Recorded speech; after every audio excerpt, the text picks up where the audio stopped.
안녕하세요. 오늘 여러분께서 공유해 주신 홈디포의 2025년 1분기 실적, 그 발표 자료들을 가지고 좀 깊이 있는 대화를 나눠볼까 합니다. 이번 목표는 홈디포 실적을 좀 속속들이 파헤쳐 보고요. 특히 그 부문별 성과랑 미래 전망, 이 부분에 좀 집중해 보겠습니다. 네. 홈디포 하면 뭐 세계 출대 주택 개량 소매 업체잖아요. 이번 자료들 보면서 현재 상황이란 또 앞으로의 전략 방향 이런 걸 좀 깊이 있게 이해하는 데 초점을 맞춰보죠.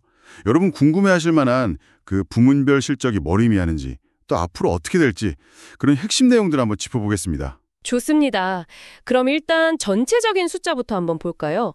1분기 총 매출이 399억 달러, 작년보다는 9.4% 늘었는데, 동일 매장 매출이라고 하죠? 기존 매장들 실적만 보면 이건 오히려 0.3% 살짝 줄었어요. 네, 미국만 보면 그래도 0.2% 증가했고요. 아, 미국은 플러스군요. 네, 근데 조정주당 순이익 EPS라고 하죠. 이게 3.56달러로 작년보다는 조금 줄었습니다.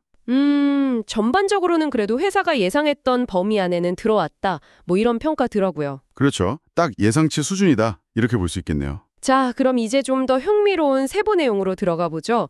부문별 실적을 뜯어보면 재미있는 점들이 좀 보이는데요. 16개 상품 부문 중에서 가전, 배관, 실내외 정원용품, 전기, 건자재 이렇게 6개 부문에서 동일 매장 매출이 플러스를 기록했네요. 맞습니다. 특히 주목할 만한 게 그 전문가, 프로 고객들 대상 매출이 일반 DIY 고객보다 훨씬 좋았다는 거예요. 아, 전문가 쪽이요? 네. 석고보드라 데크, 콘크리트, 사이딩 이런 거 있잖아요. 전문가들이 주로 찾는 품목들, 여기서 강세를 보였죠. 확실히 전문가용 자재들이네요. 반면에 좀 큰 프로젝트 있잖아요. 주방이나 욕실 리모델링 같은 거. 이런 건 아무래도 금융 지원, 대출 같은 게 필요하다 보니까 고금리 영향으로 여전히 좀 부진했어요. 역시 금리가 문제군요. 그렇죠. 그래도 $1,000 넘는 고가 상품 거래는 0.3% 늘긴 늘었습니다. 미미하지만요. 온라인 실적도 눈에 띄던데요? 디지털 플랫폼 매출이 약 8%나 증가했다고요? 네, 맞아요. 그리고 그 매직 에이프런이라는 AI 도구 얘기도 나왔죠. 아, 네. 그게 뭐죠? 매장에서 고객들이 상품 찾거나 프로젝트 조언 얻는 걸 도와주는 그런 AI 도구라고 하더라고요. 이게 고객 참여를 높이는 데 기여를 했다. 이런 분석입니다. 온라인이랑 오프라인 경험을 연결하려는 노력의 일환이죠. 기술 투자가 효과를 보네요. 네. 그리고 빠른 배송 마케팅 효과도 보고 있다고 하고요. 배송 속도 개선 혜택 본 고객들이 더 자주 사고 더 많이 쓴다. 이런 경향이 있대요. 아, 배송 중요하죠. 아, 그리고 최근에 인수한 그 SRS 디스트리뷰션 효과도 언급됐습니다. 네, 그건 어떤 영향을 줬나요? 주로 이제 전문가 대상 공급 업체인데요. 인수하면서 매출은 늘었는데 이익률에는 단기적으로 좋기도 하고 나쁘기도 하고 좀 섞여 있나 봐요. 그래도 회사 측에서는 기대 이상의 성과를 내고 있다 이렇게 강조하더라고요. 그렇군요. 미국 외의 지역 상황은 좀 달랐다고요? 캐나다는 평균보다 부진했고 멕시코는 현지 통화 기준으로는 성장했다고요? 네, 맞아요. 환율 영향도 좀 있었고요. 전체 동일 매장 매출을 한 70bp, 그러니까 0.7%포인트 정도 끌어내렸다고 하니까요. 무시 못하죠.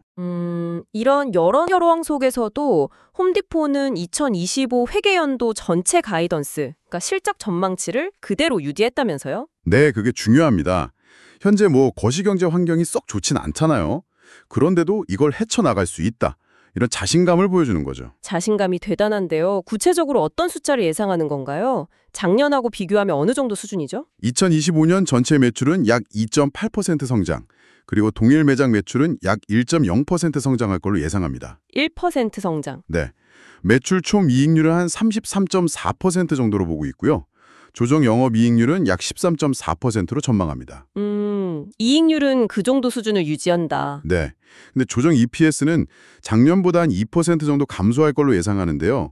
이건 사실 작년이 53주 회계연도였고 올해는 52주라서 그런 영향이 큽니다. 아, 그 주스 차이 때문에요. 그렇죠. 그 영향을 빼고 52주 기준으로만 보면 조정 EPS는 작년이랑 거의 비슷할 거다 이렇게 보고 있어요. 그렇군요. 그럼 이런 전망을 뒷받침하는 근거는 뭘까요? 전문가 고객 강세 말고 또 어떤 점들을 꼽고 있나요? 몇 가지 포인트가 있는데요. 첫째는 계속해서 그 소규모 프로젝트 중심의 고객 수요가 꾸준하다는 점. 둘째는 미국 주택들 보면 상당히 오래됐잖아요. 55%가 40년 넘었다고 하니까. 그리고 주택 자산 가치도 여전히 높고요. 그래서 유지 보수나 개량 수요가 계속 있을 거라는 거죠. 아, 집들이 낡았으니 고칠 일이 많다. 이거군요. 네, 그런 기본적인 수요가 있다는 거고요. 셋째는 이제 회사 내부적인 노력인데요. 공급망 다변화하는 거, 특정 국가, 중국 같은 데 의존도를 낮추려는 거죠. 미국 외 단일 국가 구의 비중을 10% 미만으로 가져가겠다. 이런 목표도 있고요. 또 아까 말씀드린 SRS 인수를 통해서 전문가 시장 공략을 더 강화하는 거, 이런 것들이 이제 결실을 볼 거다. 이렇게 기대하는 겁니다. 관세 문제 같은 건 괜찮을까요? 그 부분에 대해서도 자신감을 보이더라고요.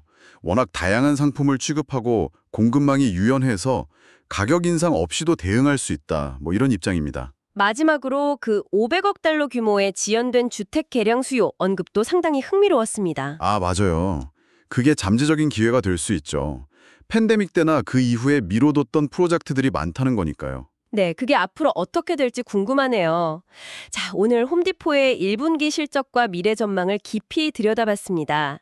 요약하면 어려운 환경 속에서도 예상치에는 부합하는 실적을 냈고 특히 전문가 고객이랑 소규모 프로젝트에서 강점을 보이면서 선방했다. 이렇게 볼 수 있겠네요.